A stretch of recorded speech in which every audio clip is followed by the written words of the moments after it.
Clerk, Madam Clerk, have we confirmed quorum? Thank you.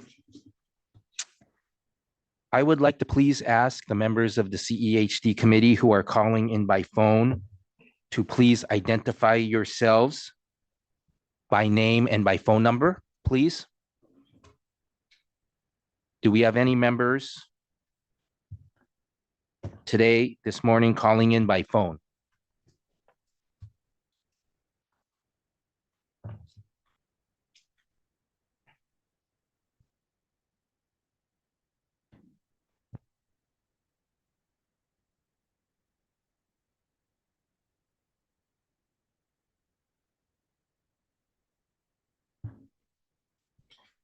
So I call this meeting to order, and I am going to be asking the Honorable Marshall Goodman to please lead us in the Pledge of Allegiance. All right, if everyone will please stand if you're able, place your right hand over your heart and repeat the Pledge of Allegiance. Ready, begin. I pledge allegiance to the flag of the United States of America and to the republic for which it stands, one nation under God, indivisible, with liberty and justice for all.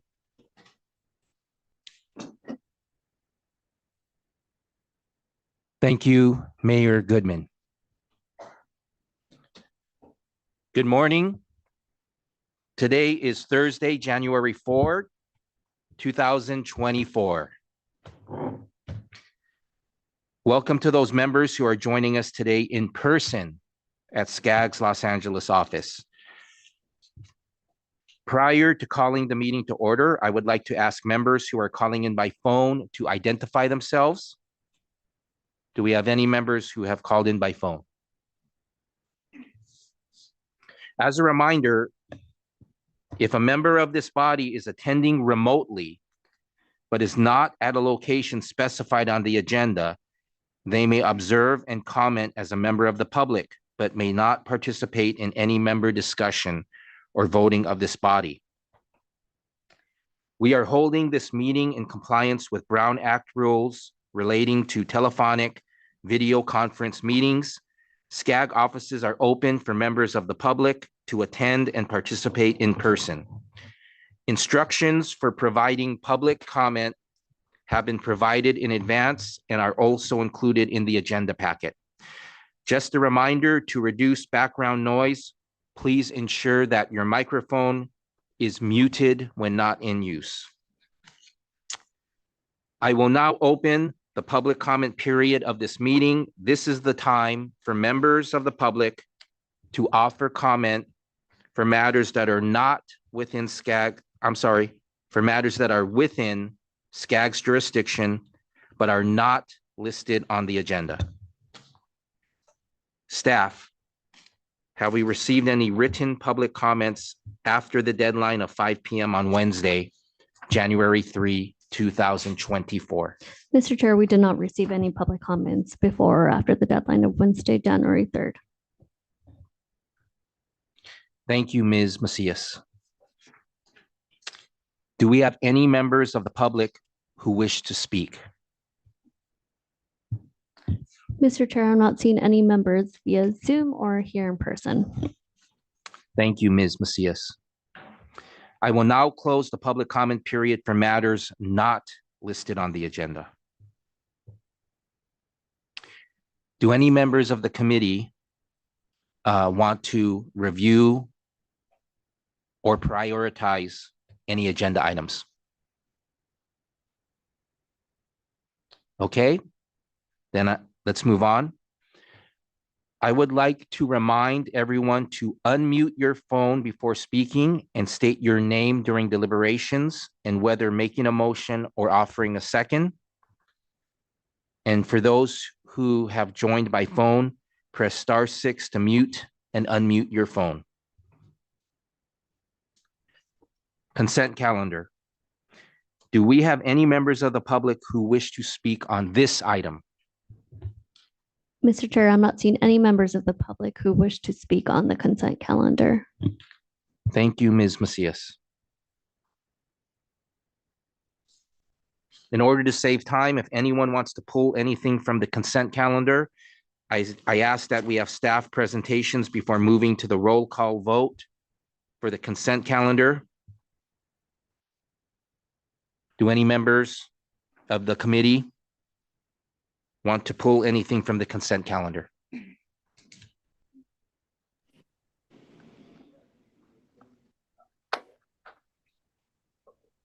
Do I have a motion? Bucknam motions to approve the consent calendar. Shapiro Second. second. Okay, I heard a motion from Wendy Bucknam and a second from Vice Chair Shapiro to approve the consent calendar. Madam Clerk, can you please do the roll call vote? Yes, this is for the consent calendar. Cindy Allen, Valerie Mesqua, Yes. Gary Boyer, Yes. Drew Boyles, Wendy Bucknam, Yes. Don Caskey, Yes. Tanya Doby, Yes. Bobby Duncan, Deborah Dorsey Parada, Keith Ike, Yes. Bob Engler, Yes. Rose Espinosa, Yes. Margaret Finley, Claudia Prometa. Yes. Thank you. Marshall Goodman, Aye. Mark Henderson, Cecilia Huff, Yes. Linda Johnson, Yes. Kathleen Kelly, Yes. Tammy Kim, Matt Levere, Yes. Jet Liano, Carlos Leon. Aye. Annie Marshall, Yes. Andrew Maciel, Casey McKeon, Yes. John Mirish, Yeah. Geneva Mojado, Yes. Joseph Morbido, Yes. Suzette Mullins. Yes. Thank you. George Nava, Yes. Ariel Pay, Yes. Misty Perez, Freddie Puzza, Yes. Nithya Raman, Gabriel Reyes, Sonny Santinez, Yes. Andrew Sariga, David Shapiro, Yes. Becky Shevlin, Yes. Mary Solorio, Yes. Mark Warrenick, Aye. Equinetta Warren, Aye. Tony Wu, Frank Yokoyama, Yes. and Frank Seranian. Yes. Thank you. Chair, the consent calendar items 1 and 2 passes with 33 yes votes, 0 no, and 0 abstentions. Thank you, Madam Clerk. Okay, we've approved the consent calendar. I do want to remind the members of the committee on the consent calendar was item number 2, CEHD agenda outlook and future agenda items. I and Yvette and Elizabeth always encourage members of the committee to pull that item from the consent calendar at our meetings if there is any interest in discussing future agenda items for this committee. Okay, so having approved the consent calendar, let's move on to action items. Item number 3, REAP 2.0, Regional Utilities Supporting Housing Rush Funding Awards. Do we have any members of the public who wish to speak on this item? Mr. Chair, I believe we had a few members in person who wanted to speak on item number 3. Item number 3, great, thank you. Thank you, morning. sir. Good morning. My name is Isaiah Vivanco, and I have the honor of serving as chairman for the Subobomantal Senior Indians. I'd like to thank the SCAG organization and committee for allowing our tribe, the Subobomantal Senior Indians, to even be considered for a grant of this magnitude. A little bit of history about our tribe. You know, we sit on about 8,000 acres. We reside in Riverside County on the foothills of the San Jacinto Mountains. Our footprint allows for our housing area to be right about 1,500 acres of usable land. Being on the foothills, we've been hit with a lot of catastrophic events when it comes to rain and water runoff and things of that nature. Those issues prevent a lot of our land from being used for housing without the proper infrastructure. In 2014, we were hit with about 5 inches of rain in about a 3 to 4 hour period, which really impacted our community. And it led us to going to FEMA and asking for assistance. FEMA only allowed a small amount of assistance. They would identify the issues and really help us put into place plans to mitigate issues down the road. Well, here we are down the road with these plans, but now needing the funds to get through and actually implement what has been designed. So for us, this is huge for us to be even considered. There's a lot of times where tribes in the state of California aren't considered for grants within local communities, and we appreciate the opportunity to be here and be considered for that. It will have a huge impact on our. Did I miss it? It'll have a huge impact on our 1,600 tribal members that reside on the reservation, allowing for even more to bring homes back to the reservation. So our program or our project is a storm runoff plan that would mitigate a lot of the storm runoff of the foothills and take it into a local creek, thus allowing for more land to be developed. So again, on behalf of our tribe, Cibola Band of Los Indians, we want to thank you guys for even being considered for a grant of this magnitude. Thank you.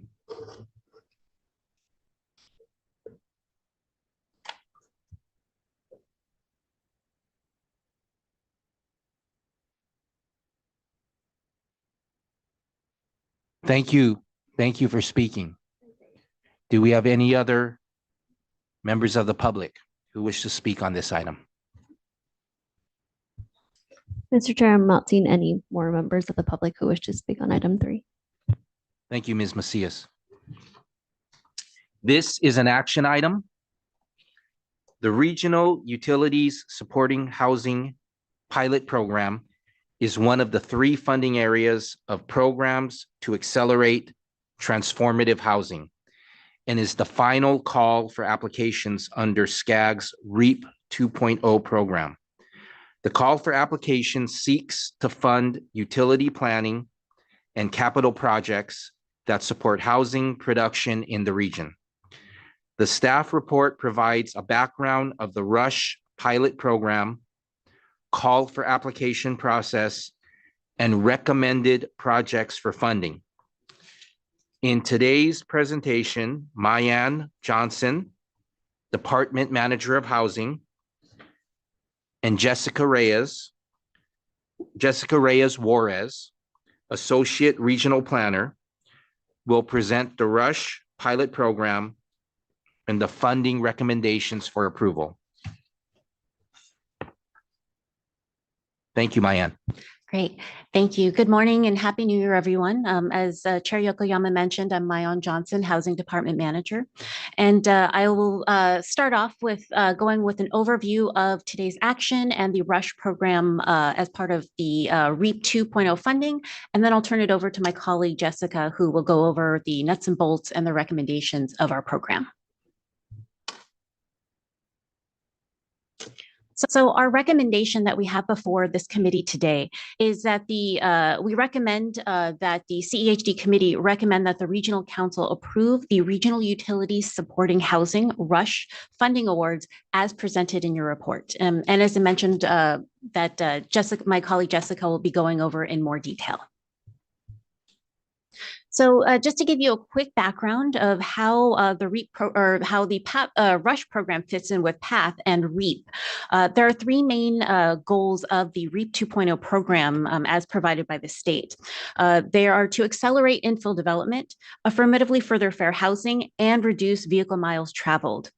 So the 3 calls for projects we've had under the Programs to Accelerate Transformative Housing, or known as PATH program, which is about $88 million set aside for 3 calls. In October, this committee and Regional Council approved the HIP Housing Infill on Public and Private Land Pilot Program, which is about $8 million. And under that program, 11 projects were approved.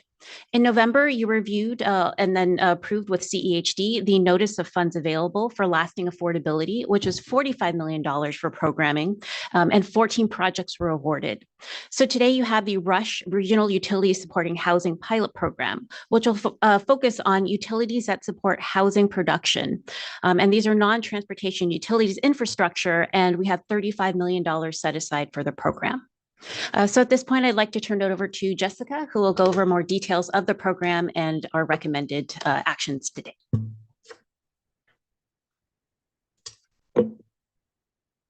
Thank you, Mayan. And as mentioned, I'm Jessica Reyes Juarez, Associate Regional Planner here at SCAG, and I've been working with the team on rolling out some of these grant programs. So before we jump into the project recommendations, some background here on the RUSH program. It was open to SCAG cities, counties, tribal governments, and public agencies with a role in housing production. The program allocated $35 million to fund both capital and planning projects that implement basic utility infrastructure needed for housing. So that's water, wastewater, stormwater management, and electricity.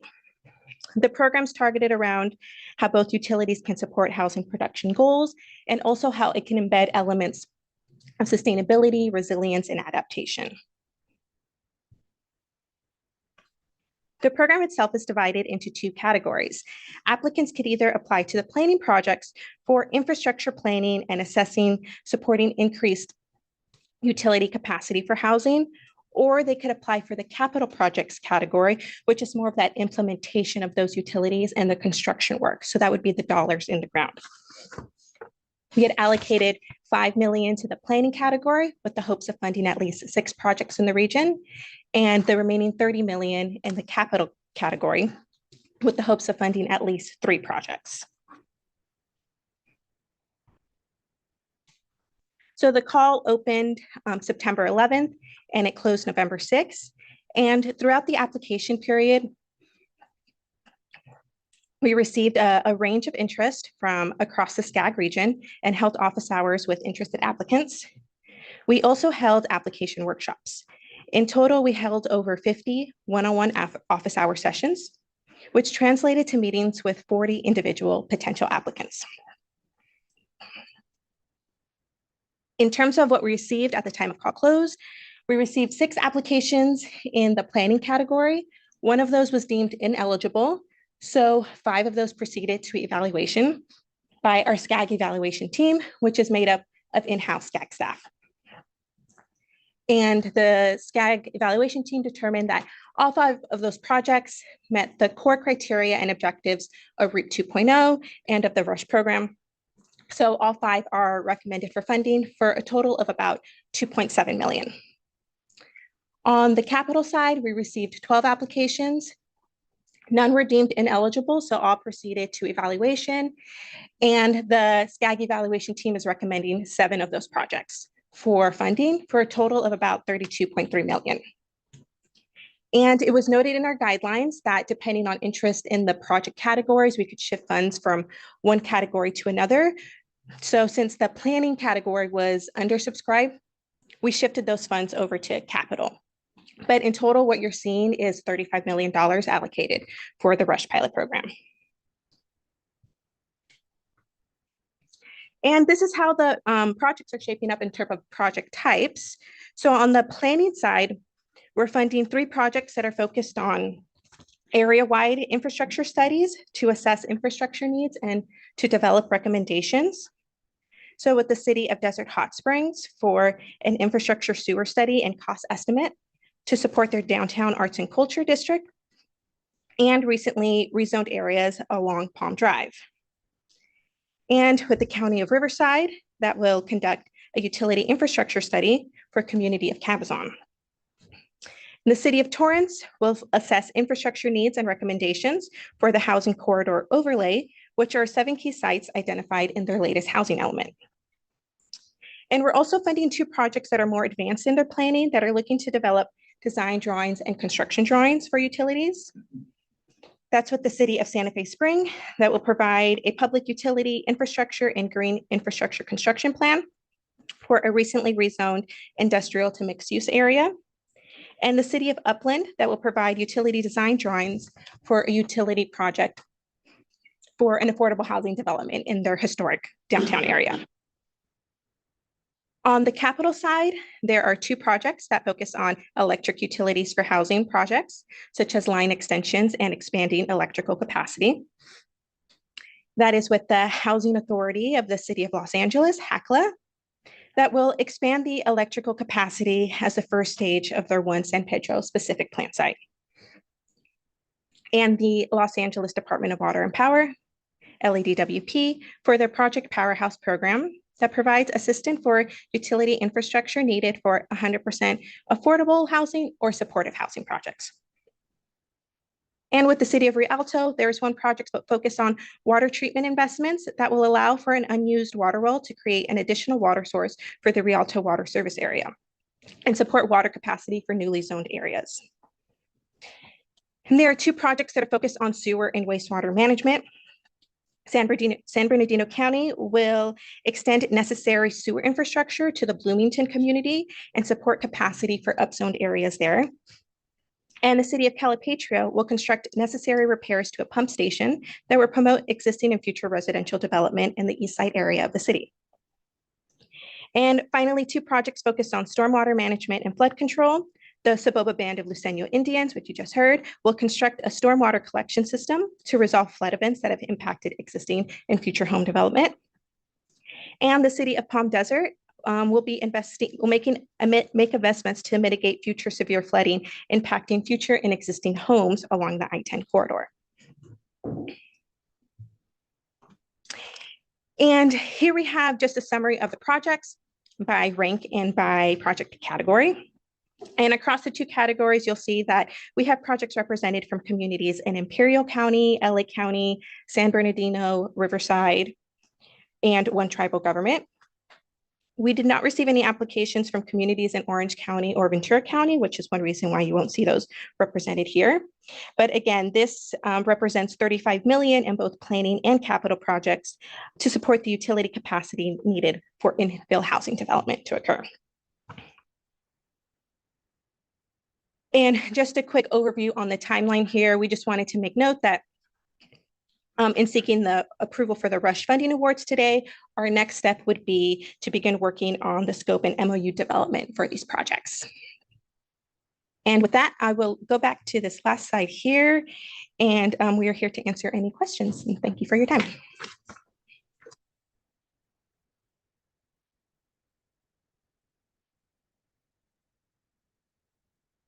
Thank you, Mayan and Jessica. And again, it was nice to hear during public comment from one of the recommended applicants. Thank you for attending our meeting and speaking. It's appreciated. I will now entertain comments from members of the CEHD committee. Just a reminder, if a member of this body is attending remotely but is not at a location specified on the agenda, they may observe but may not participate in any discussion or voting of this body. And I will call on John Mirish. Thank you. So I'm supportive of all of it, including the granting of the full request for the Luiseño Indians. My question is for that project. It's a stormwater drainage project. Is there any possibility that the stormwater could be used to re-inject the aquifer so that they would then have water available in times where rain isn't plentiful, rather than just losing the use of that stormwater? Yeah. And if that required additional funding, would we be able to provide it? So that's something that we can make note of the comment, and we can explore that with the grantee to see if that's feasible. We do not have additional funding to supplement. Well, maybe that could be done in a 2-step process, but clearly, I mean, this is something we're focused on throughout Southern California, is stormwater recapture. And here, again, I don't know enough about the specific technology, but it seems like I know there is a desert aquifer. And if that water could be somehow re-injected into the aquifer to replenish it, that might have beneficial effects as well in the long run. So, Yes, we can make note and investigate that with the applicant. okay, thank you. Thank you. Thank you, Mr. Marish. I call on Andrew Maciel. Yeah, I wanted to somewhat answer your question, board officer. Much of it, as the chairman indicated, is seasonal flows in terms of torrential rains and so forth. And the fact that that's occurrence, the management of that side of it potentially could be, but I know that it's an ongoing program where there are waterways where runoff is replenished back to the aquifer. And I've seen that done. We even do it on our tribe when the river runs. And it's certainly, that's not included now, but certainly in the future, we could address it as well. But I did want to say, so that's my answer to part of that.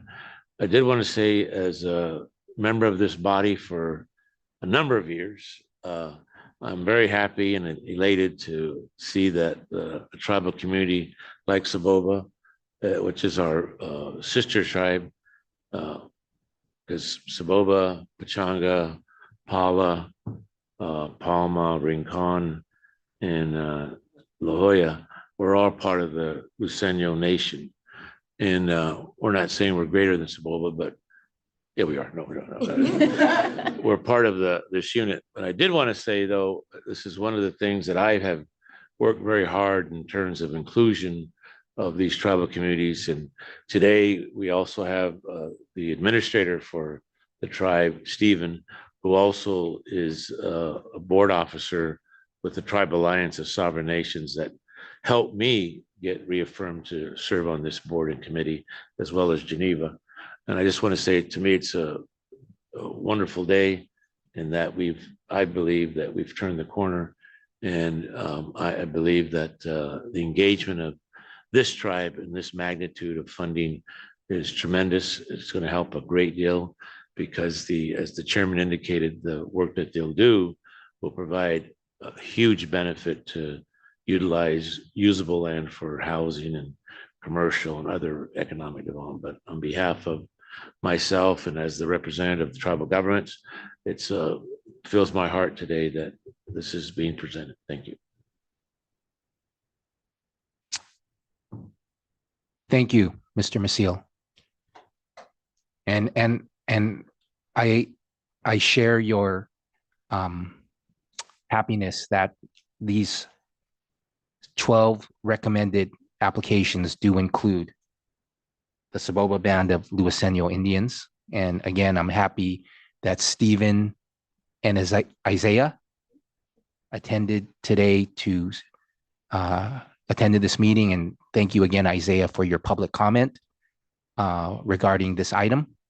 And I call on Mr. Gary Boyer. Thanks, Frank. I'm curious as to the projects that did not get approved for funding. First, was there reasons that they didn't get approved? Was it just the fact that we only had a certain amount of money that you couldn't fund everything? And if there were reasons, were there conversations with the applicants as to how they could have been handled differently? Because I look at some of them and it seems like at least 3 of them would have been good projects that could have qualified. So I'm just wondering if there is something and maybe they're eligible for future funding. So I can help answer that. Elizabeth Carvajal here, Deputy Director. So all of the projects were evaluated by the evaluation criteria, and some were just less competitive. What we've done is we've notified those that were not successful of this staff recommendation and made ourselves available to conduct a debrief with them so that we can identify areas of the grant application that could have been stronger to help them with future funding opportunities. So definitely something that we've made available to all applicants to ensure that, again, they have the information that they would need to improve future grant opportunities and applications. Okay, so bottom line is there were reasons that they weren't Correct. approved. Okay. Yes. Thanks. And following up with Mr. Boyer's questions, the 7 recommended applications scored higher than the 5 that were not recommended, correct? Correct.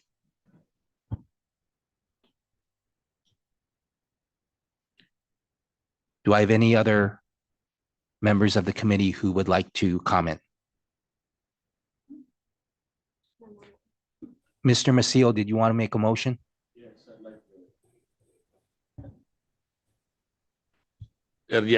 Yes, I'd like to make a formal motion to approve the projects that have been prepared and presented this morning for approval. I'll second that.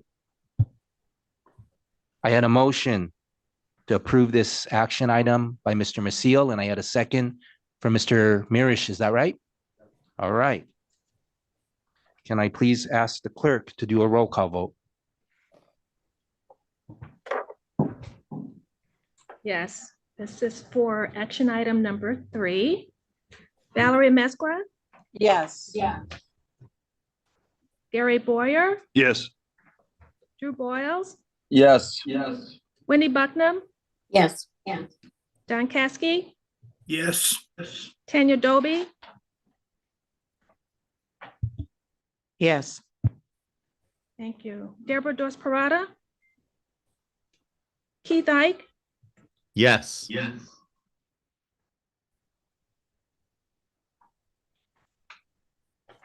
Bob Engler, So it's really Yes. important to know. Rosa Espinosa, Yes. Margaret Finley, Claudia Prometa, Yes. thank you. Marsha Goodman, Aye. Mark Henderson, Yes. Cecilia Hubb, Yes. Linda Johnson, Yes. Kathleen Kelly, Yes. Tammy Kim, Matt Levere, Yes. Jet Liano, Carlos Leon, Yes. Annie Marshall, Yes. Andrew Maciel, Yes. Casey McKeon, Yes. John Marish, Yes. Geneva Mojado, I'm gonna abstain.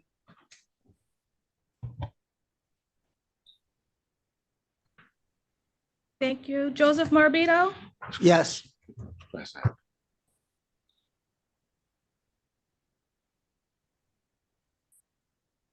one moment.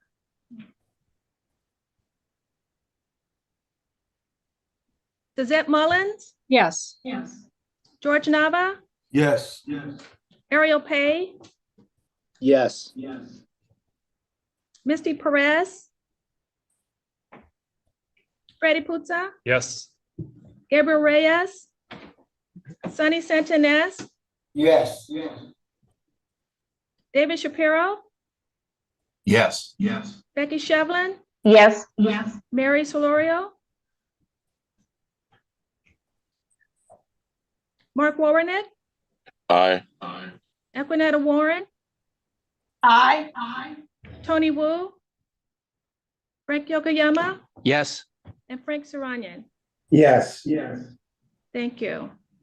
Chair, action item 3 passes with 32 yes votes, 0 no votes, and 1 abstention.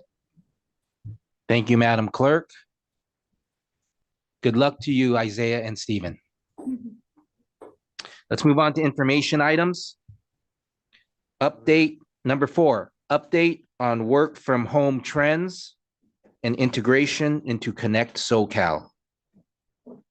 Do we have any members of the public who wish to speak on this item? Mr. Chair, I'm not seeing any members of the public who wish to speak on item number 4. Thank you, Ms. Macias. This is an information item. Abrupt changes to the location of work following the COVID-19 pandemic have been a recurring point of discussion and analysis during the development of Connect SoCal 2024. This staff report will provide a brief summary of the latest available data and emerging trends related to work from home in Southern California and nationally. Staff will then discuss the modeling assumptions and plan strategies which relate to work from home in the draft Connect SoCal 2024 plan. I will now ask Dr. Kevin Kane, Planning Supervisor, to share the presentation. Great. Thanks so much, Mr. Chair. Thank you, members of the committee. Happy New Year to everybody. Unlike my colleagues, I don't have $35 million fun dollars to talk about. However, this is the latest on work from home, which I know has been on a lot of our minds, especially as we've been going into plan development. And I do see a lot of folks here in remote locations right now, albeit noticed, of course. So definitely appropriate.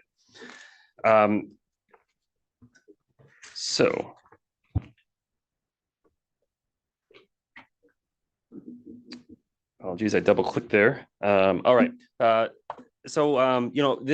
got a report here titled Telecommunications Planning in the SCAG Region, dated March 1984. And I found this a few years ago when we moved buildings. It always kind of helps me to keep regional planning in perspective because, even though we're talking about technology and social change, it's very much evolutionary when we're going from one plan to the next, and certainly shows that we've been considering and talking about this topic for at least 40 years now. So I'll just go over a little bit of the latest trends and data from work from home with a bit of an eye toward growth and land use, because this is CEHD after all, and talk a little bit about it in the context of Connect SoCal. So where are we? Well, we all, of course, know that work from home shot up a lot during COVID. The best way we know this is from the tried and true American Community Survey. That's a product that the U.S. Census Bureau puts together. They've asked Americans how they get to work since at least 2006. This graph here shows the percentage of workers whose primary commute mode is teleworking in the SCAG region, California, and the US. You can see here that it was a real gradual creep up from about 4% to 6%, and then boom, shot up during 2021 for COVID, then dipped a little bit last year. So about 1 in 6 workers in the country, in the region, mark telecommute as their main way of getting to work, 15.7% in SCAG. But, we anticipate a hybrid work future. So that long-term data is not super informative, even though it does give us a long-term picture. So since the very beginning of the pandemic, a research collaborative called SWAA, Survey of Working Attitudes and Arrangements, has done a pretty thorough, comprehensive survey, sample size up to about 10,000 nationwide, about working age Americans and how they travel to work and when. They actually release it on the 5th day of every month. So tomorrow we'll actually get the year-end data on this, but I've got until November up here. And what they have as a data point is really what we're looking for. It's what percent of full paid working days take place at the home. And at the peak of COVID, it was about 61% in this survey. Now it's flattened out, dropping just a shade, about 28.6%. Just for context, in the SCAG region, we've got 9 million workers, roughly. 5 days per week gives us 45 million work days. So that's about the breakdown, a little under 30% remote, a little over 30% on site. This really varies by region quite a bit. This is a survey data, so it doesn't have the greatest sample for every single place in the country. They do report some individual metros, and they do report Southern California, but I am a little bit wary of how they sample coastal versus inland areas, and if the weighting is all in good shape on that. So we haven't relied on that as heavily as we have their national series. But you can clearly see it tends to be a little bit higher in big regions. So the 10 largest regions have a little bit more work from home than kind of middle-sized metros. That tends to be even higher than the rest of the country, below the top 50. A lot of the reason, as you might expect, is industry composition. Explains a lot of the variation in work from home. So again, this is from the same survey, and they look at this by industry as well. And the information sector, film and TV, broadcasting, telecom, software, IT services like web servers, development and hosting. That is the most hybrid and most work from home industry out there. About 25% fully remote, about 55% hybrid. As you go up across all the other industries, you can see increasingly bits and pieces of that work have shifted to hybrid and remote. For example, telemedicine as a component of healthcare, or say the administration and paperwork and business development side of something like hospitality and food service, which you don't think of as remote. Little pieces of that do show up in both the fully remote and hybrid. So, some of their staff can do it. Maybe it's a 1 day a week thing for a handful of folks. That's why you get some remote work and hybrid there. The most on-site industry remains transportation and warehousing. 81% of the jobs in that are fully on-site. So this gives us a little bit of a feel for how the breakdown takes place across even, say, the SCAG region. Just by way of example, transportation and warehousing is 12.2% of the jobs in the Inland Empire. It's 4.3% statewide. And certainly it's not terribly surprising that the ability to work from home isn't distributed all that equitably. This graph shows the number of days of week that you typically work from home versus wages. And you can see that some of the higher paying industries, finance and insurance and information, do also tend to have the highest ability to work from home. Some exceptions, arts and entertainment, a little bit lower paying, but a little bit higher work from home. Utilities, pretty high wage, but that's a very on-site kind of a task typically. And I think they're, after kind of reflecting, internally looking a little bit more at the data and trends, 2 points on this. The first is that both of these work from home ability and wages are both job quality considerations. So when thinking about kind of policies to promote or foster certain types of employment or business growth or development, there's this work from home and some of the other amenities and things like that might be a larger factor. Stay tuned for the March CEHD meeting for a little bit of a deeper dive into a job quality index that SCAG has been working on. The second point is that this relationship might actually be getting a little bit weaker than it was in the past. So I've linked a Gallup economist study here. They do a global survey and they find that work from home benefits are worth 8% of your pay. So that kind of tracks with what we've been tracking in the last couple of years in terms of wage and pay data across Southern California. Some national researchers have found this as well. But wage gains in the last couple of years have definitely been higher in the lower paying, lower wage occupations like hospitality and food services. So there's less clear of a relationship. It's evening out a little bit. So there's markets work in short. So as you know, the thing we're most interested really for Connect SoCal purposes and for the targets that we hit as a region are the travel impacts of working from home.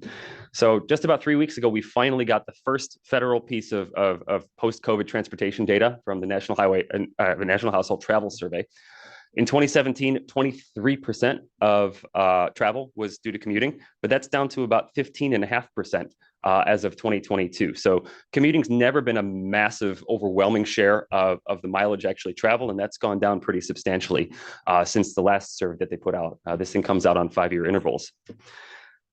We can take a little bit of a look here at Caltrans state highway data to give us somewhat of a feel for the vehicle miles traveled trend over the last several years here. And you can see that in Southern California, we're a little bit, and apologies to Imperial County, they're lumped in with San Diego for the purposes of Caltrans district reporting.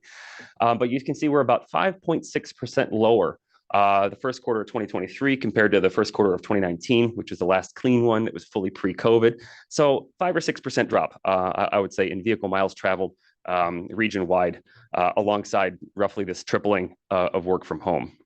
So why are they not a little bit more linked? Well, one explanation is likely the rebound effect. So I've linked a good review paper here, but there seem to be 2 factors involved that get a lot of traction. First, remote workers are making additional trips when they work at home or at other times. I know that personally, I'm way more likely to take a long drive on the weekend now that I only have to come here 1 or 2 days a week. So there you go for VMT. And secondly, it does allow for more of the hybrid or remote workers to relocate farther from work.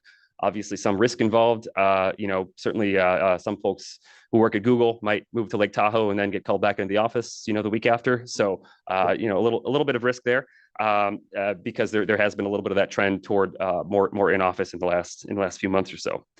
So all this suggests is that this rebound effect, work from home isn't necessarily as much about driving less or about saving gas. It's about having time, money, energy for the types of travel that people want to do. And again, the majority of workers don't really have the ability to make that substitution. It's certainly concentrated in some industries.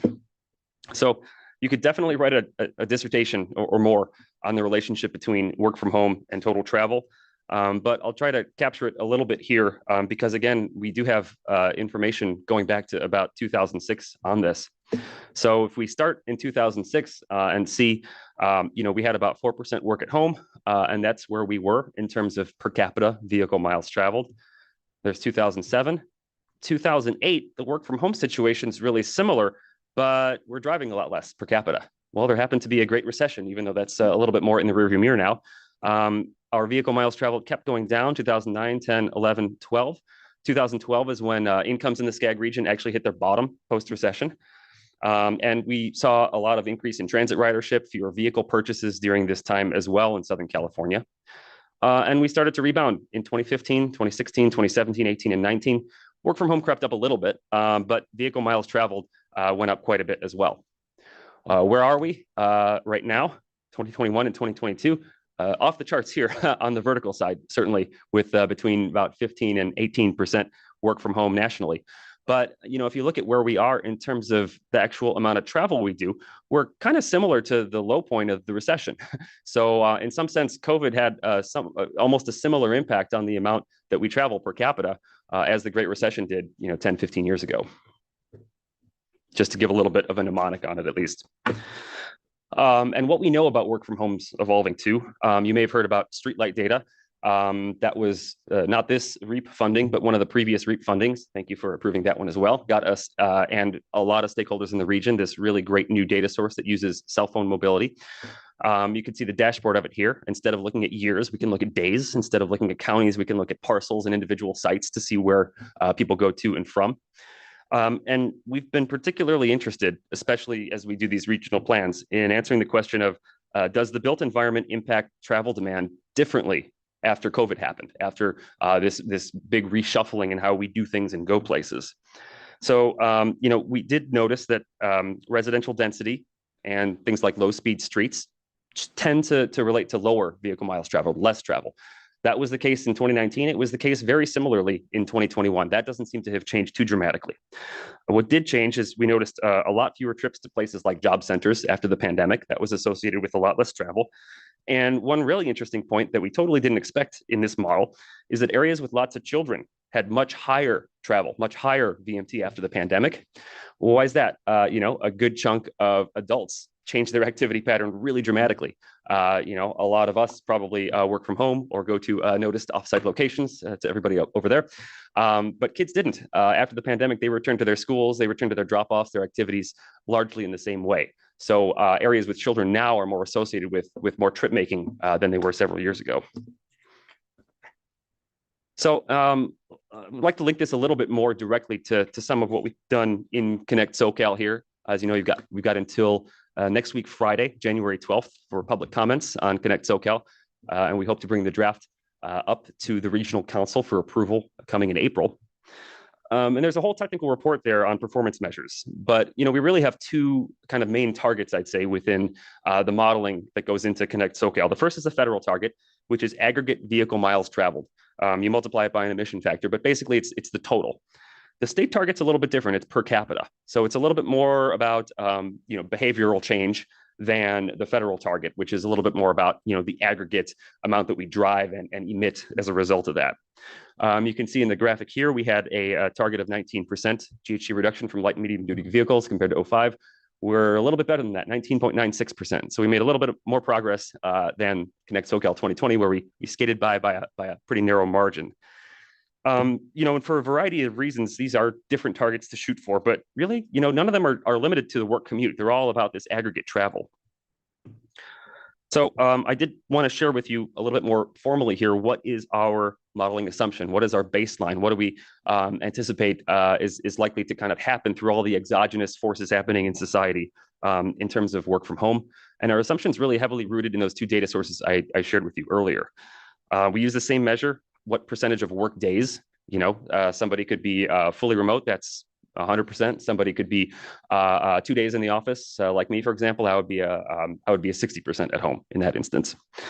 So we're assuming a little bit more folks going back to fixed worksite locations over the next year or 2 years or so. A lot of tech firms and white collar employment have been calling folks in a little bit more. So we anticipate a little bit more in person. But then, say, end of this year into next year, returning to that trend we saw from about the last 15 or 20 years, where there was a gradual increase in work from home. So we get to about 25, 26% by the horizon there.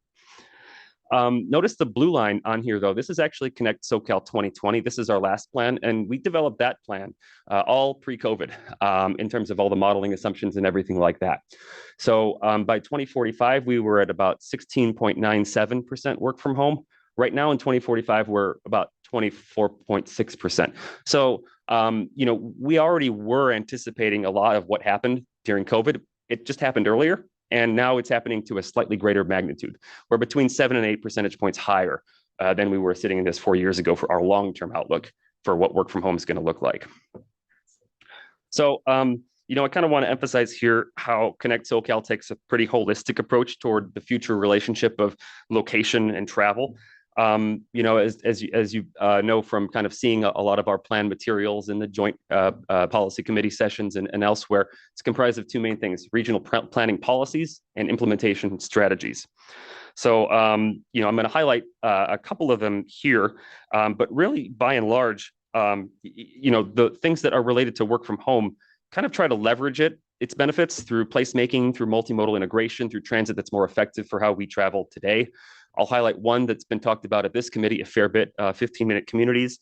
The idea that a lot of the not work commute trips can be done in a shorter distance, more sustainably, a little bit more nearby. And that's something that's a little bit more of a flexible strategy too than a more old-fashioned, like, hey, let's make sure everybody can get to downtown for their 9 to 5. So a pretty wide range here, just highlighting a few. And remember, SCAG doesn't do a huge share of the implementation of what goes on in Connect SoCal. Again, the $35 million from my colleagues previous to this, but by and large, this is done a lot by local jurisdictions, county transportation commissions, and other partners. So, we do have 15-minute communities in the plan with some direct technical assistance and collaboration intended for that. Travel demand management strategies.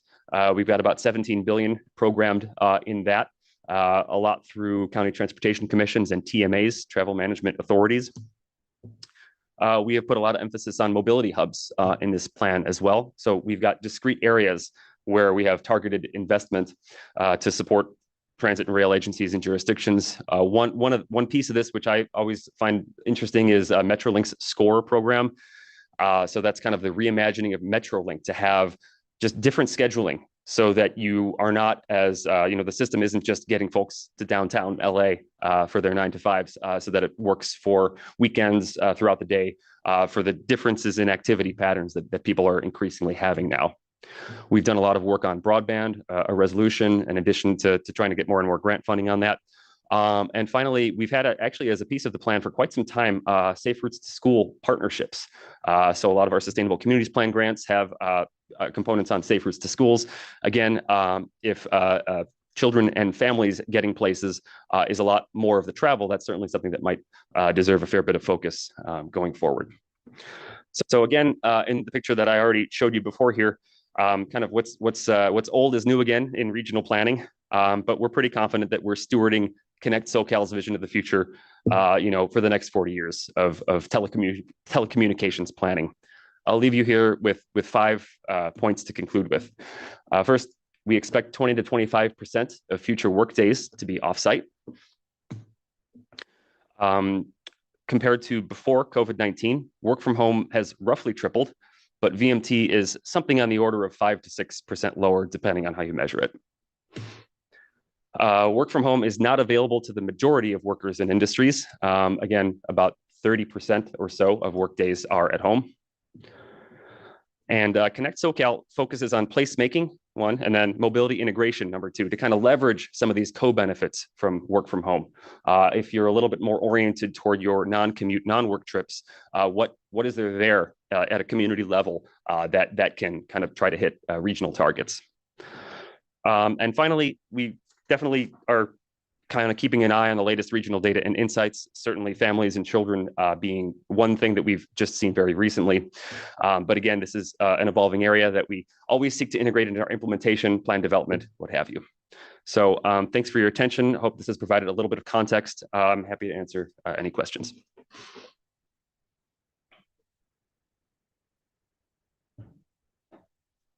Thank you, Dr. Kane. I'm interested in the UC Davis survey. How can we have a chance to look at that? I can provide that. I believe that was presented at TC a couple of years ago, in addition to the demographic workshop last year. We partnered with UC Davis a couple of years ago on doing a survey of people across portions of the state. I can't recall if it was SCAG region specific, but that was a point in time survey of people's travel modes and their preferences. From my understanding, though, it's not something that's as continuously updated. So we've got good information from, say, mid 2021. But not quite as frequent. That's why we've been relying internally a little bit more on this SWAA survey I shared. But certainly happy to blast out or to share out to you any of the information from that UC Davis survey too. Yeah, and I'm happy with that, those details and explanation. Thank you. I will now entertain comments from members of the CEHD committee. Just a reminder, if a member of this body is attending remotely but is not at a location specified on the agenda, they may observe but may not participate in any discussion or voting of this body. And I call on John Mirish. Thanks so much, and I appreciate it, Kevin. You know, this has been something that I brought up for a long time, and it's good to get data and information. Before I ask some specific questions, I just wanted to say the notion of placemaking in 15-minute communities as a potential solution to VMT is great. But I think we need to go beyond that. I think we need to accept that there may be some things that won't be within 15 minutes and almost do it three-tiered. 15-minute communities, maybe 15 to 45-minute communities, 45 to 90-minute communities, with that all being the same place, concentric circles. So whereas every day, 15 minutes to do what I need to do, go to school or work or whatever is great, there may be times I need to go to Costco or Walmart or a SCAG meeting, and that is sort of in the larger circle. And beyond that, maybe if I don't live directly there, I want to go to a Dodger game or a Clipper game, or I want to go to the opera or something. So I think we almost need to look at it that way. And if not geographic concentric circles, certainly in terms of travel time. But one thing that I note is that you suggested that commuting is not and has never been a massive part of VMT. And yet it seems that public transportation agencies, including Los Angeles County MTA, focus so much on commuting, you know, and commit billions of dollars to that. Maybe we need to be looking at a different approach, as you suggest. So if commuting is reducing because of remote work, and it even before was only 20%, yet we're spending, I don't know, 80% or whatever it is of our budgets, which are massive, we're taxing ourselves for public transportation on that, then maybe we're doing something wrong. So that's something for us to think about. The other things to think about, which I think there's some inherent answers in there, is the positive effects of work from home on childcare, for example. People who work from home have an easier time of, and that's very important, I think. So that's another goal in and of itself. I think it's not just reducing VMT, which is important. Then I think also we need to look at lifestyle choices. I mean, as you mentioned, tech firms are trying to force people to go back to physical work. But I think if you did a survey, what do people themselves, who are the employees, think of work from home? I think it's probably pretty popular. And the companies that are going to attract talent are going to be the ones that figure out ways to remain productive while allowing their employees flexibility. And I think that's maybe something we can and should do in discussions with companies. I get it. There's some sort of mentality that Big Brother, we want to control people and we want them in the office and that sort of thing.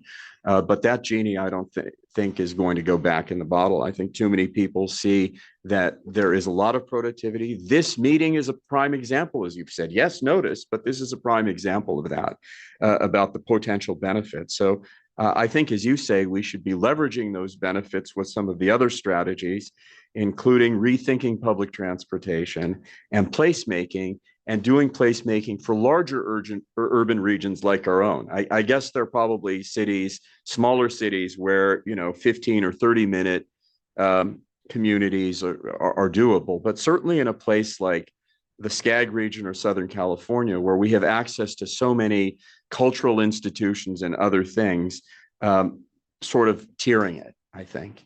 And anyway, I think this is all great, and I think it is the key. And You know, it's interesting to see that pre-COVID, it was going to go up to maybe 16%, we thought, and the trend is continuing. And I think one of the reasons the trend is continuing is because people see there are benefits to it. And it's not perfect, but the way in which we are able to sort of control it and the way in which we can make it achieve our goals, I think those are policies we should be pushing. And I thank you. And I know this is going to be an ongoing discussion, and it's a great report. Thank you. May I address two of those little components really quickly? Sure. And thanks so much, for that list of suggestions. I've noted a lot of them down. In terms of work from home and childcare, one thing we've noticed a lot are the labor force implications of that. Unemployment's extremely low right now. There's a lot of difficulty in filling, especially lower wage jobs. But the way that work from home allows more and more people to actually be productive members of the labor force, folks who are, have disabilities, who have children and dependents to take care of, et cetera. And that's something we even mentioned, I think, at last month's economic summit. And secondly, one piece that I've found myself often kind of reflecting upon when we do modeling of like where jobs are and where residences are and what the relationship is. A lot of times too, employment is an indicator of a destination.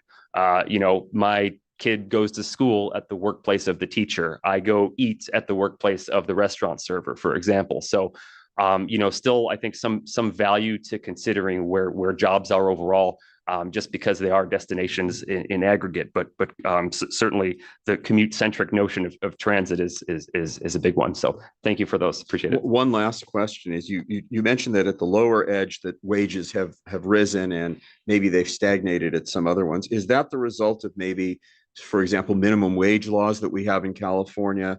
Is it a sign of decreasing income and wealth inequality? And if that's the case, what can we do to accelerate that trend?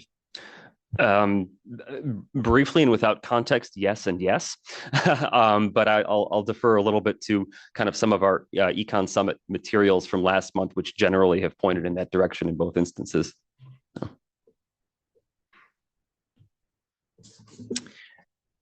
Tanya Doby. Thank you. Good morning. Thank you. That was beautiful. I realize we have to thank you and say that your presentation was beautiful. So thank you. And it was beautiful. I would like to ask about the safe routes to school. A couple questions about that. What would that entail? Is that like the e-bike training or programming? Would that be like implementing lights at intersections that don't currently have them? What exactly would that fixate on? I'm not an expert in safe routes to school. The one piece that I have come across in looking at this here and there is crossing guards, more school crossing guards placed at areas. And I guess they call them walking school bus, where they have, funding for schools to get groups of kids together who live nearby to all walk together and have a chaperone or something like that. Does Elizabeth have more? Yeah. Unmuted. I would say it could include all of the above, but it probably depends on the specific context and the improvements that would make that route safer for that community. So I think it could include potentially all of the above. Okay, perfect. And then if it were to include, like, for example, in my city, which I'm sure is indicative of many of our cities, our crossing guards are taken care of. Mm-hmm. Since maybe the city or the school district pays for them, would there be like a reimbursement program that would be instituted? Or I can think of one intersection specifically. We have a middle school and an elementary school, and it's across from an industrial space. So you could just imagine how drop off and pickup goes.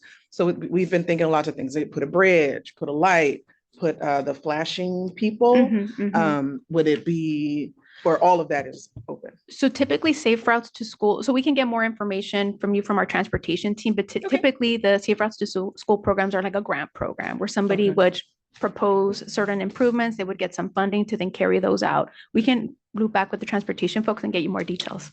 I want that. Thank you. Joseph Morabito.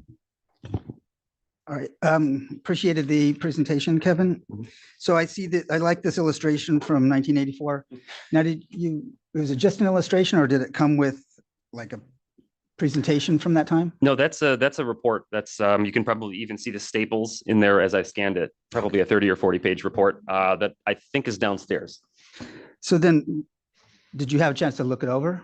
5 years ago when I found it, yes. What I was Apologize. going to Yeah. ask is that which parts, and obviously, but which parts might parts and or predictions were wrong or missing? Like they drew a blank. They had no idea what was coming in the future. Well, I think the universality of the availability, and I think our broadband resolution, broadband strategies have kind of spoken to that. It's so pervasive.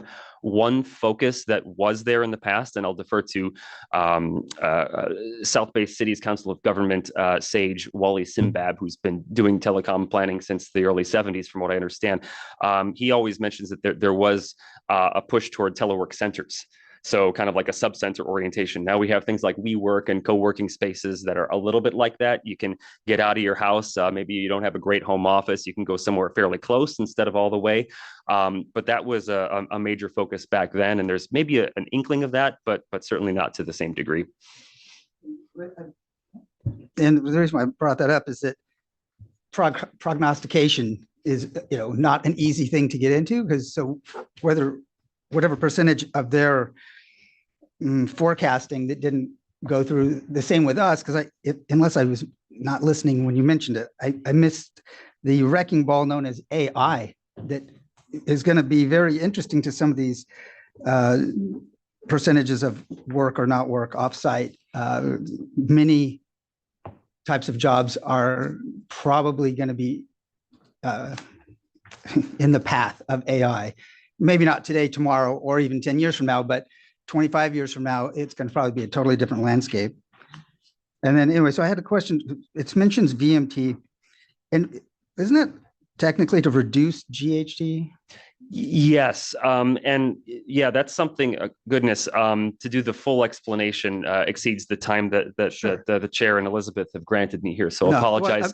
But the bottom line is that what we are held to as a standard from the State Air Resources Board, they basically give us fuel efficiency and things like that. They project fuel efficiency. So what goes into our plan is basically what's beyond that. So that's why it's a little bit abbreviated.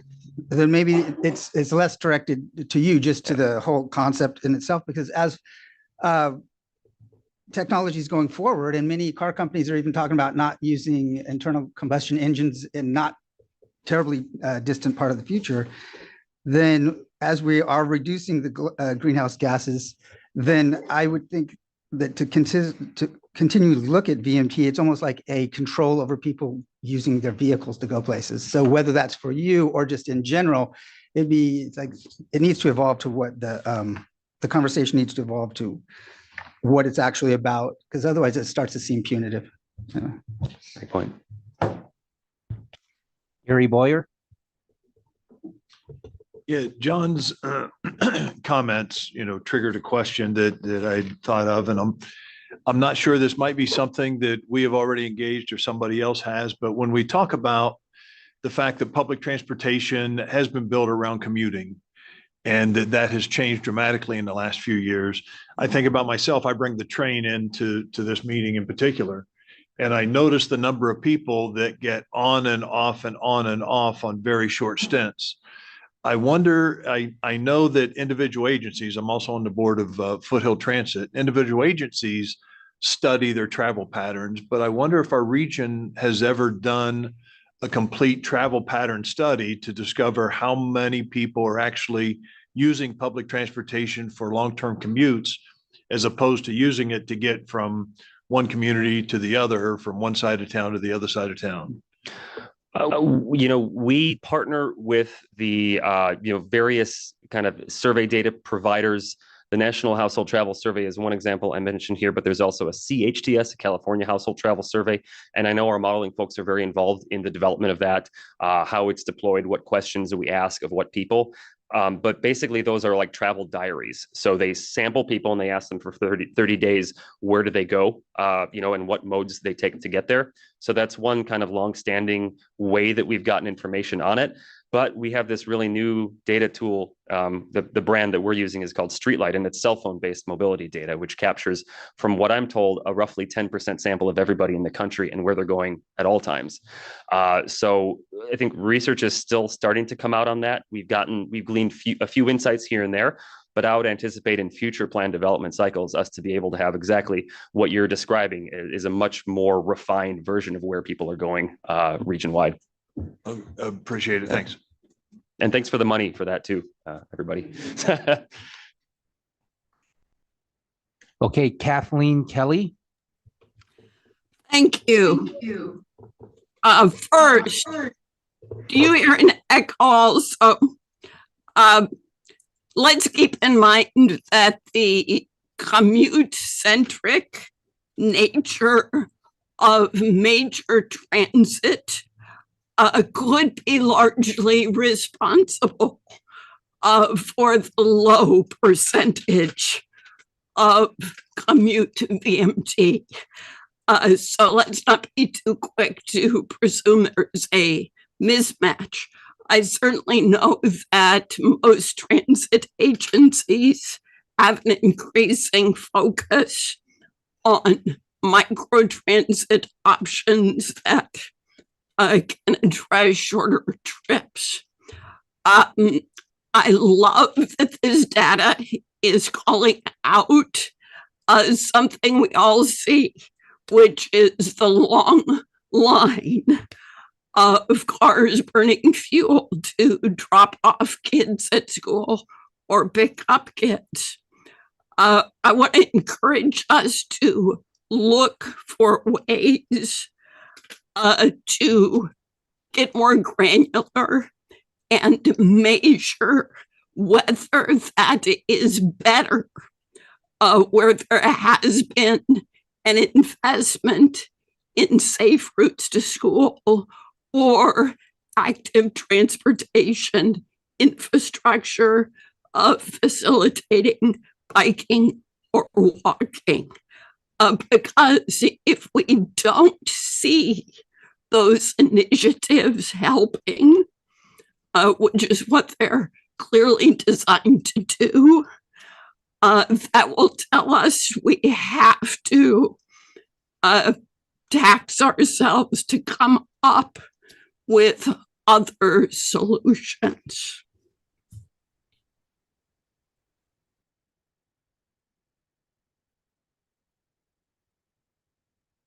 Thank you, Kathleen.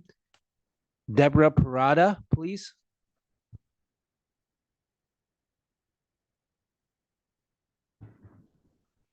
Deborah Parada. Hi, in listening to John's comments on regarding productivity, I would really like us to do some surveys for private and government sector businesses, because I don't hear the same things from the people where people who think they can look after their 2-year-old and 4-year-old and do a good job doesn't exactly equate sometimes. So unless there's absolutely really good supervision with defined parameters and what the expectations are for the day or for the week, I don't know that that works out so well. So I would be interested in also getting some of that perspective. Thank you for sharing that. I can attest that I've seen studies that show both directions: higher productivity from work from home and also lower productivity from work from home. So that seems to suggest that the devil's really in the details: what sector, what type of home arrangement, what type of workplace parameters, and what have you. So that's a great suggestion, and thank you. Okay, thank you, Deborah. Wendy Bucknam.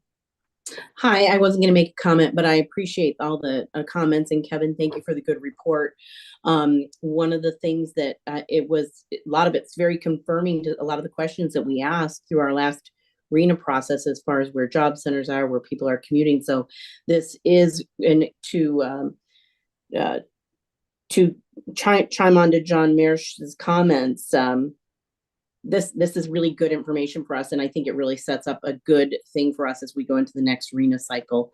So really, really appreciate the report and want to compliment you on that. Just to tag on to some things that Kathleen made, thank you. They're good comments. I also want to make sure people are thinking about, more people are doing school differently. There's a lot more homeschooling. So we do have that change happening. And I, just by a show of hands, how many people rode a school bus to school? You don't have to raise your hands, but, and that was how we got to school. Talk about public transportation that needs to come back. We are noticing in our city that for our local transportation needs, what's actually happening is that very thing, is that kids are using buses, the public transportation to get to and from school, and some of our routes have been adjusted in some of our cities to accommodate that. So good comments in that regard too. So those would just be some observations from me. So not really questions, but comments. Thank you. I'll direct the RHNA comments elsewhere. I have had nothing to do with that process ever. So Thanks, Wendy. Talk about that. Bob Engler. Case studies on. Hi, everybody, and thank you so much for the very nice and full of meat report we've received today. That's I'll comment to you, the report and the presentation. Thank you so much. I'm going to also tag along with some of the other colleagues talking about the schools and better ways for transportation. Like many cities, we have two peak periods of travel. That's right on 8:30 and right around 2:30, 3 o'clock, where everybody's getting picked up from school. We have, 16, 17,000 kids getting picked up about that time. I think we need to put a little more effort into some of the ways that we can reduce those vehicle miles traveled, either by some sort of enhancing the crosswalks, school buses, crossing guards, those types of things that will encourage folks to allow their kids to walk to school. Currently, we have out where we have a chicken and an egg issue where many parents say they would allow their kids to walk if they felt crossing some of the larger streets was safe. And that's an issue that we're currently dealing with here. So just a comment on where maybe we need to do a little more effort. Thank you. Thank you, Bob. And again, thank you, Dr. Kane, for the presentation.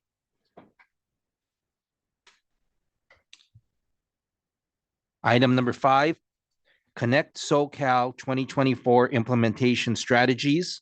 Do we have any members of the public who wish to speak on this item?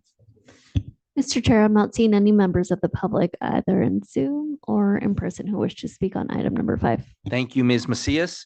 This is an informational item. The draft Connect SoCal 2024 plan is currently available for public review, with public comment closing on January 12.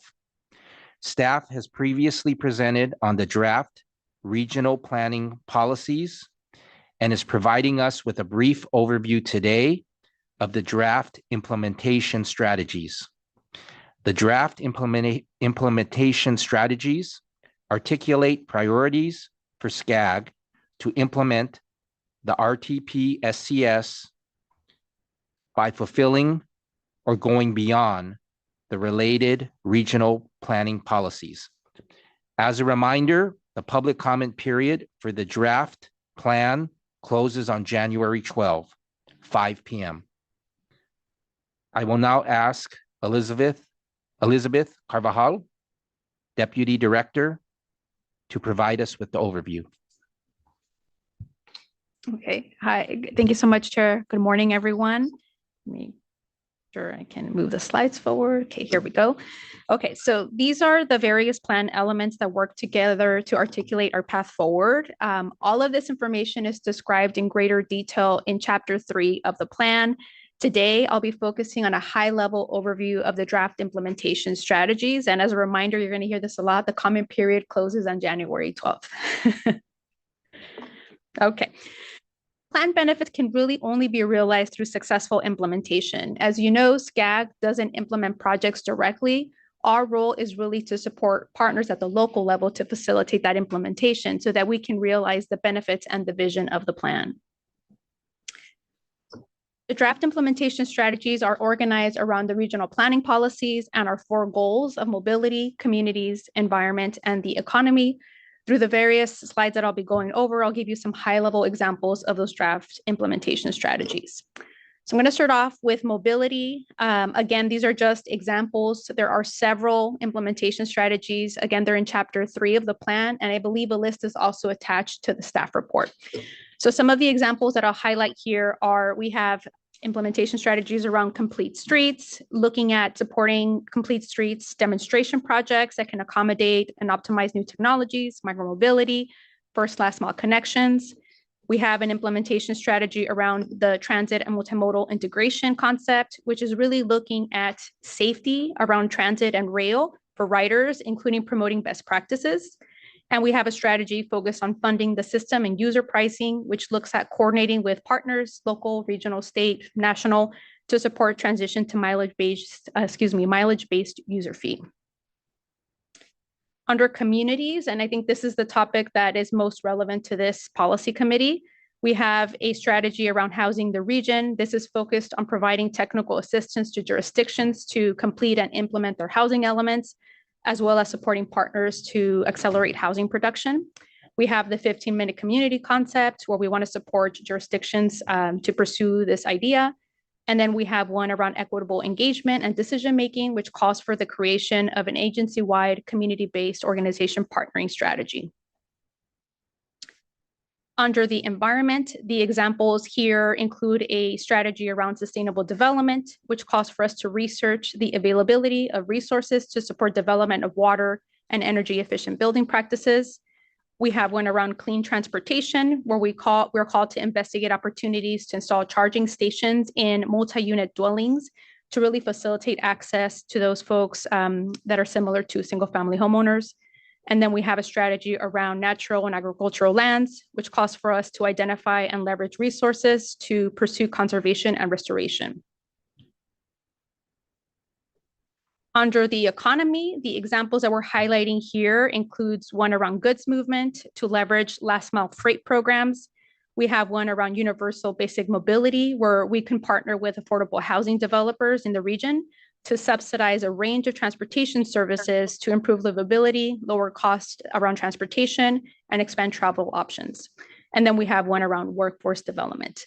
Again, as a reminder, the full list of the implementation strategies are attached to the staff report, and they're also noted in chapter 3 of the plan, which is available online.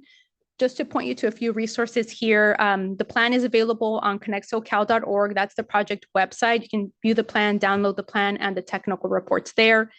Public comments are being accepted through an online portal, which is available on the website. And again, they are due on January 12th. If you have any clarifying questions for the Connect SoCal team, you can reach out to them at this email, connectsocal@scag.ca.gov. Once the comment period closes, we'll review the comments, assess them, and address them in the plan. We'll be coming back to the policy committees in March for an action. And again, the goal is to take the plan for adoption to the Regional Council in April. With that, that concludes my overview. I'm happy to take any questions and appreciate the opportunity to present.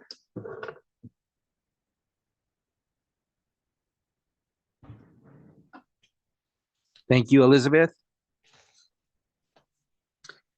I will now entertain comments from members of the CEHD committee. Just a reminder, if a member of this body is attending remotely but is not at a location specified on the agenda, they may observe but may not participate in any discussion or voting of this body.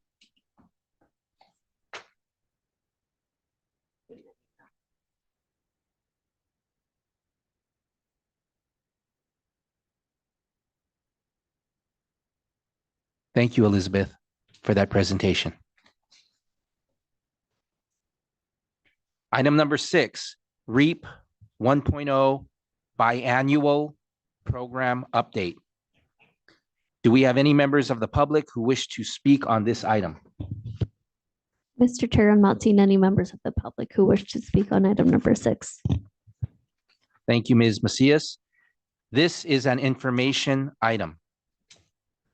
As many of you are aware, the REAP 1 program awarded $47 million to SCAG to support our regional efforts to increase housing supply and accelerate production. The statewide REAP 1 program served as a foundation to create the REAP 2 program, which you have heard about today and throughout last year. Over 100 projects were developed under REAP 1, and many have already been completed or will be completed in the coming months. SCAG staff has provided an update twice a year to this committee on its program progress. The last one was given in July. Today's presentation will go over the program's progress and some highlights, and will be presented by Mayan Johnson, SCAG Housing Manager. I turn it over to Mayan. Thanks, Chair Yokoyama, and it's me again. So I'll be presenting this time on REAP 1, which, as Chair Yokoyama mentioned, this was the foundation for an impetus for the state to develop the REAP 2 program. So rather than just $47 million, we were actually awarded $246 million to not just increase housing production, but also lower VMT and promote AFFH across our region. The alternative title to this, the biannual program update, is also the semi-annual program update.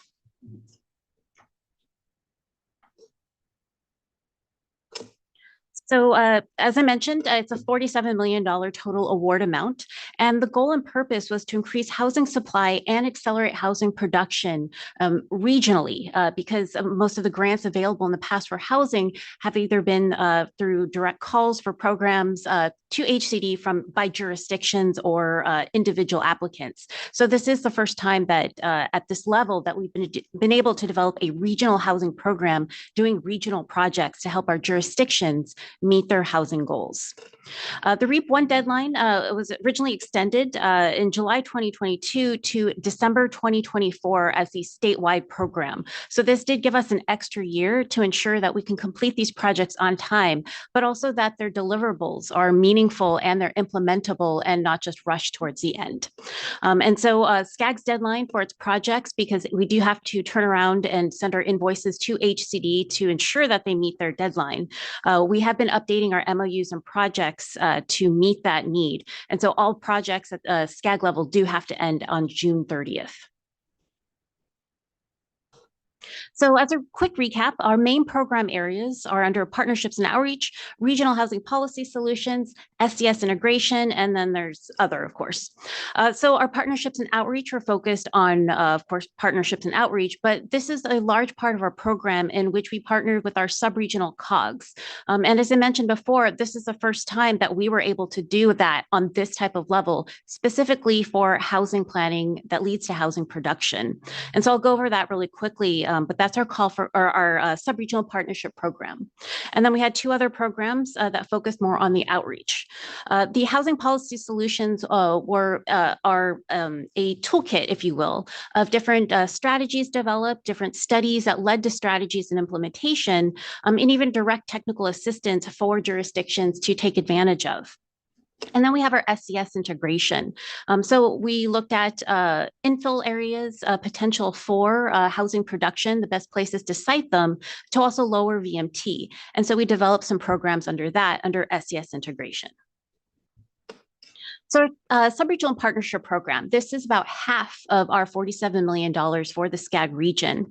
And so we developed with 15 sub-regional partners, over 70 projects were developed under this.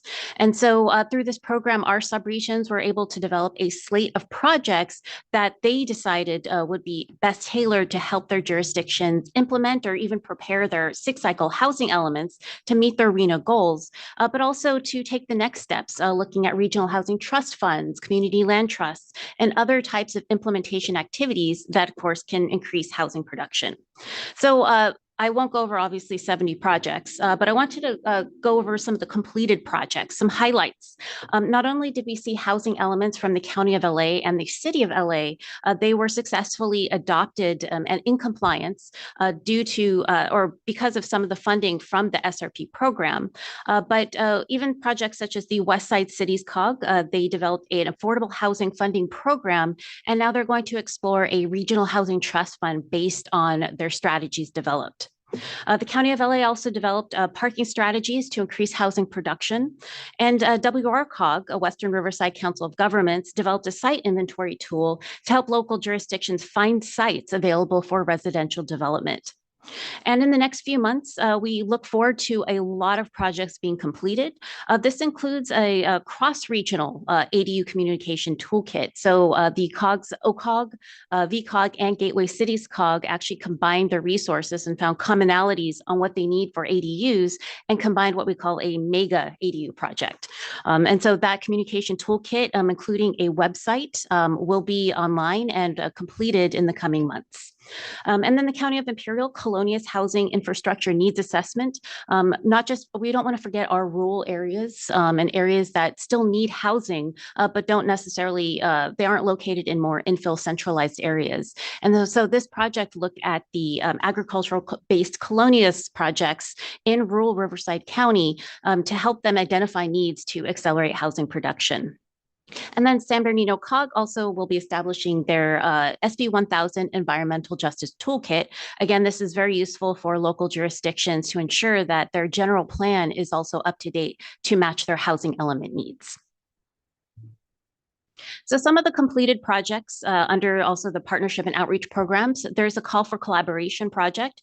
We had a call for projects and partnered with the California Community Foundation, and $1.25 million was awarded to 15 nonprofit and CBO organizations. This was completed, but again, this served as a model for a lot of the partnerships that we are looking forward to under the REAP 2 program.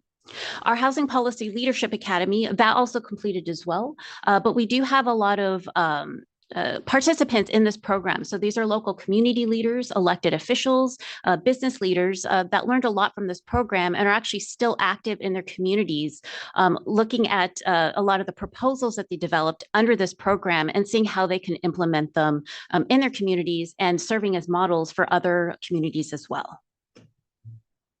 So regional housing policy solutions, while the RHNA reform process is not fully funded anymore by REAP 1, I did want to just call attention to that we did submit our comment letter to HCD for their RHNA reform efforts late last or in the second half of last year. That was reviewed by this committee, but I just wanted to give that quick update that we did submit that, and it was originally funded by this program.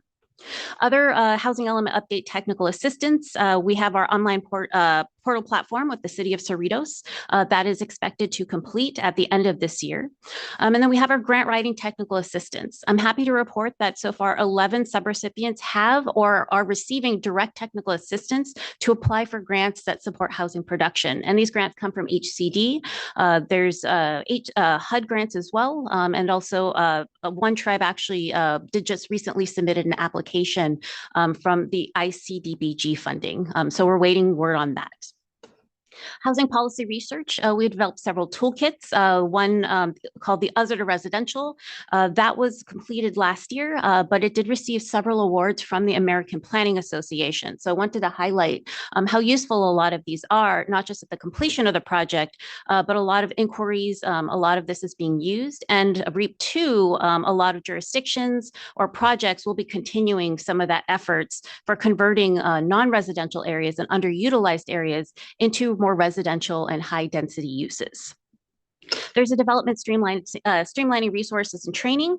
We anticipate that being completed early this year, but that's also to help jurisdictions streamline their CEQA and permitting process.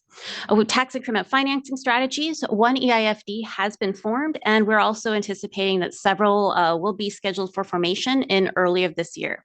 So a lot of exciting things that are happening under the REAP 1 program. So our SCP, Housing and Sustainable Development Program, that was $5 million in funding through a call of projects. And we were to take advantage of our economies of scale, we're able to bundle jurisdictions together that had commonalities so that it was the same project, but that individual templates, model ordinances could be tailored for those individual jurisdictions. So I'm happy to report that at the end of 2023, that several bundles have completed, and they include technical assistance, such as user-friendly handbooks, pre-reviewed standard design plans specifically for ADUs. We also have another ADU bundle, pre-review standard plans and public engagement have been created for jurisdictions as well. And our EIFD bundle, the city of Covina formed an EIFD, and we anticipate the county of Imperial also having that agendized early this year. So we are looking forward to a lot of EIFDs coming on board, or at least being reviewed by their elected bodies soon. So you can see a lot of these effects while REAP 1 started in 2020, 2021. We're now seeing all of these come to fruition. So our transit-oriented development work program, so looking to increase housing production specifically near transit stations. We have two partnerships. One was LA Metro. We've completed the joint development strategy, and now they're looking at their housing lab. That'll be completed in early of this year. Our partnership with Metrolink, we have identified 9 stations that around in jurisdictions that have elected to participate, and we'll have that analysis soon by the end of this quarter. So finally, our priority growth analysis and data tools areas. While we originally identified 2 areas, the city of Pomona and the city of Riverside, that actually were awarded a Transformative Climate Communities Program award, we wanted to leverage that and take that further to look at housing production in those awarded areas. So while the Riverside TCC one did fall through to the timing and consultant procurement issues, we are happy to report that the one for Pomona did complete last year. So these are a lot of projects, and while we are not finished, we do look forward to the next few months having a lot more projects be completed, and that by the time we have our biannual or semi-annual update in July, that I will be happy to report that all of these projects are completed and having more highlights available. So with that, I'd be more than happy to answer any questions that you have.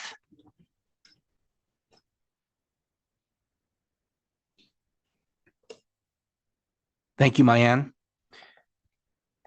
I will now entertain comments from members of the CEHD committee. Just a reminder, if a member of this body is attending remotely but is not at a location specified on the agenda, they may observe but may not participate in any discussion or voting of this body. Tanya Doby, please. Good morning. Just a quick question, the transit-oriented development work program. Would proximity to like a freeway, would that be considered for this type of program? I'm just trying to figure out how a smaller city or a city that does not have a transit station within 5-10 mile radius would also be considerable.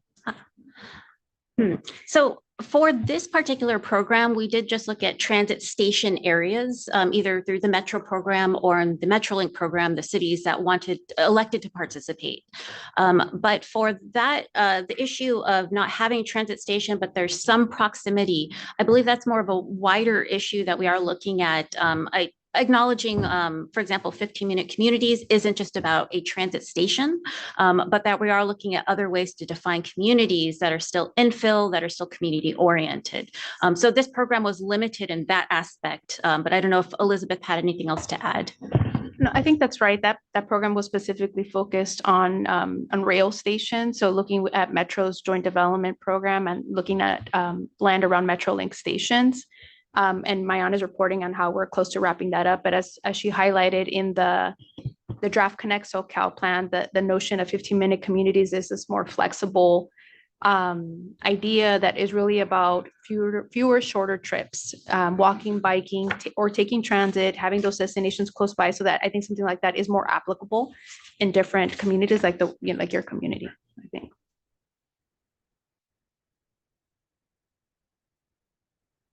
Andrew Maciel. Yeah, I just had a question on the, you spoke about the selection of locations in terms of different criteria that was needed. But what was the weight values, or was there such a thing as weight values that surmounted better criteria than others? And what were some of those details that you were looking for in terms of a rating factor or something? Were you thinking for which particular call for projects, or what are you talking about the Just entirety of the generally. REAP 1 program? Yeah. So for REAP 1, for example, the SRP program, because Right. each one had a different model. Right. It was technically a call for projects, but it was guaranteed allocation available to subregional COGs based on the arena allocation. So theoretically, the larger your arena So allocation, the more bit you of a would get. formula-based thing? Yes, for the SRP program. But then for the HSD, which is more competitive call for jurisdictions, we did evaluate all projects just to make sure they're eligible. But we were able to actually, the reason for the bundles was so that we could award all of the projects that were submitted. So we were able to, while we had to evaluate them, we were still able to fund all of them. Right, thank you.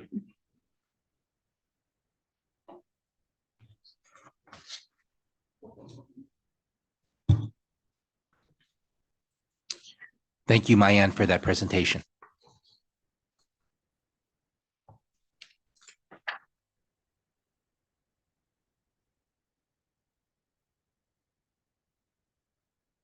Chair's report.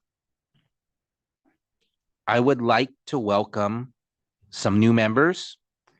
I'd like to welcome to the CEHD Committee, Carlos A. Leon from Anaheim, Regional Council District 19, and Bobby Duncan from Yucaipa, SBCTA. Welcome to the CEHD Committee.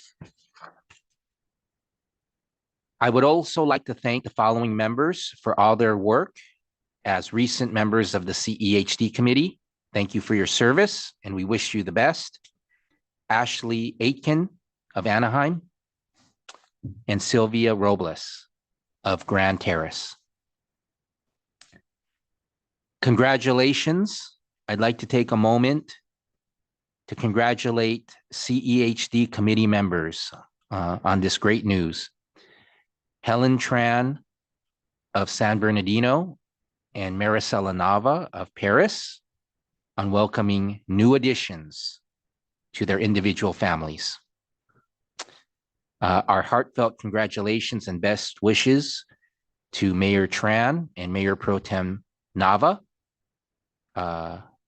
for their recent blessings of babies from your CEHD colleagues.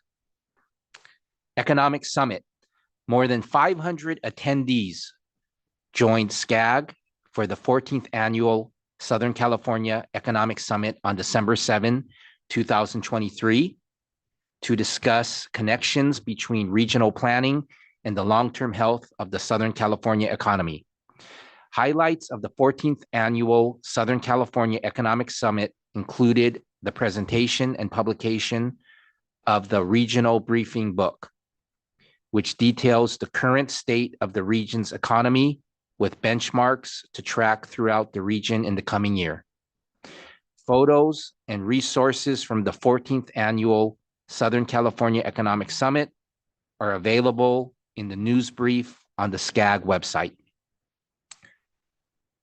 SCAG is now accepting nominations for the 2024 SCAG Sustainability Awards, SCAG's annual recognition of plans and projects that exemplify core principles of sustainability. These plans and projects are integral to accomplishing the goals of the Connect SoCal Regional Transportation Plan Sustainable Communities Strategy. Projects that span multiple agencies, sectors, and geographies are encouraged to be submitted by applicants as a joint entry. Submittals include projects completed or adopted between January 1, 2020 and January 10, 2023. Sustainability awards are open to governmental agencies, non-governmental agencies, community-based organizations, nonprofits, universities, and more. Nominations will be accepted through January 12th, and winners will be announced at the SCAG 2024 General Assembly. And let's move on to the staff report. Yvette? Thank you, Mr. Chair. Yvette Macias, Senior Government Affairs Officer. Staff concluded 15 SCAG hosted briefings with elected officials in Imperial, Los Angeles, Orange, Riverside, San Bernardino, and Ventura counties. In all, 229 local elected officials, city and county staff, and stakeholders participated in the briefings, where SCAG leadership shared details of the draft Connect SoCal 2024 plan and discussed implementing the plan's vision for a more resilient and equitable future. Thank you all who participated. I know many of you are in this room.